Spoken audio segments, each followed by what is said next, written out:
There are many questions that could have been answered by Joe Biden in that little address. He could have answered why he decided to step down. It was just a week ago. He was saying only a force of God could cause him to step down. What was that force of God? Was it just Nancy Pelosi whispering evil nothings in his ear?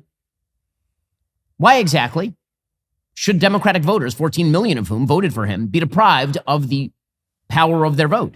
He didn't answer that question either. Why didn't he make the decision to drop out months ago? This is one of the biggest cover-ups in American political history. Why did he not make this decision months ago? And he can pretend that it was because of something other than his health. But it is clear that his dropping poll numbers are a reflection of both his policy and his health. And again, why isn't he resigning the presidency today? Why isn't he resigning the presidency tonight? He should have. I mean, you saw that performance just a moment ago. That performance is egregious.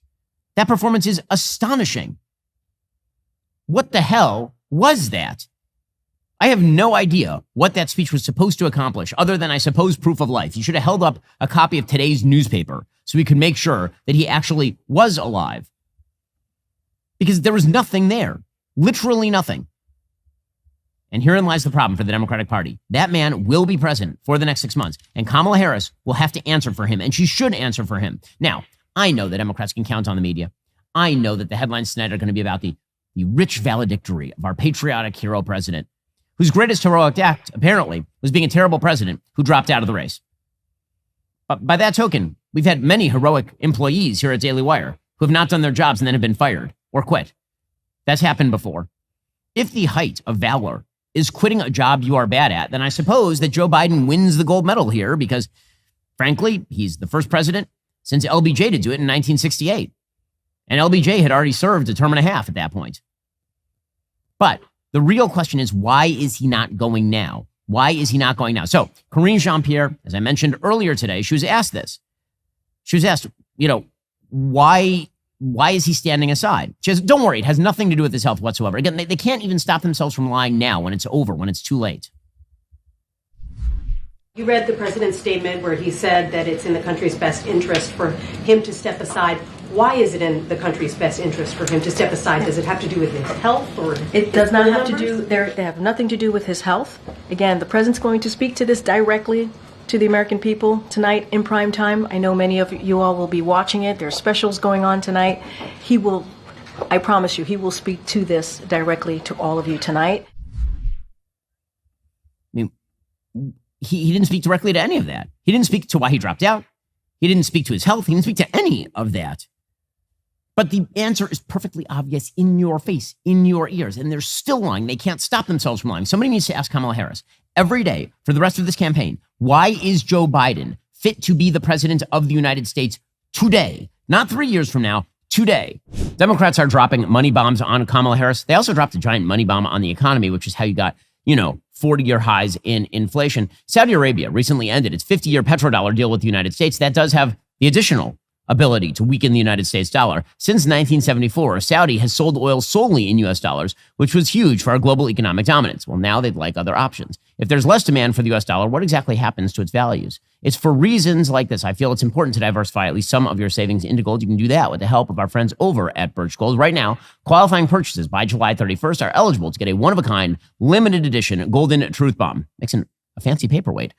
The only way to claim your eligibility is you text BEN to 989898. Protect your savings by diversifying away from the US dollar with gold. Again, diversification is just a smart investment strategy, particularly in, volatile times. These seem like kind of volatile times, do they not? Protect your savings by diversifying. Text BEN to 989898. Birch Gold will help you convert an old IRA or 401k into an IRA in gold for no money out of pocket. Right now, qualifying purchases will get a limited edition golden truth bomb. Text BEN to 989898 today. Again, text BEN to 989898 to get started. Ask all your questions, get all those questions answered, and then when you're ready to diversify at least a little bit into precious metals, text BEN to 989898 to get started with my friends over at Birch Gold.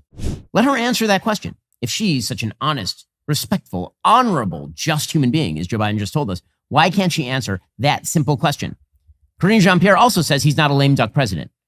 No, a lame duck president would suggest that the duck is lame. He is a dead duck president. He is stuffed on the mantelpiece. This dude is not capable of carrying out the office, and every single person knows this. No concerns about being a lame duck. We don't see ourselves as a lame duck president at all. In this period of time, this is a president that has been incredibly successful, and he's going to do everything that he can to continue to fight for the American people. I would say stay tuned. Watch. Stay tuned, watch. They keep saying this watch nonsense. Joe Biden used it for months. They asked, how can you hold up? And he would go, watch. Watch what? I just watched it, my dude. You are a walking corpse. You look like something from The Walking Dead. You look like 28 Days Later. Like, what is happening here? What is happening? And make no mistake, Kamala Harris is propping this up. Okay, Kamala Harris is the new candidate, and she is propping this up. Here is Kamala Harris today calling Joe Biden a bold leader with a bold vision today. And you just saw him get on national TV. You saw that words cannot come out of his face hole properly. Here is Kamala Harris, your presidential candidate on the Democratic side of the aisle. A shining light of truth and justice in a cold, dark world, according to our senile president. I want to just share with you a little bit about him based on what I know, based on personal experience. Joe Biden is a leader with bold vision. He cares about the future. He thinks about the future.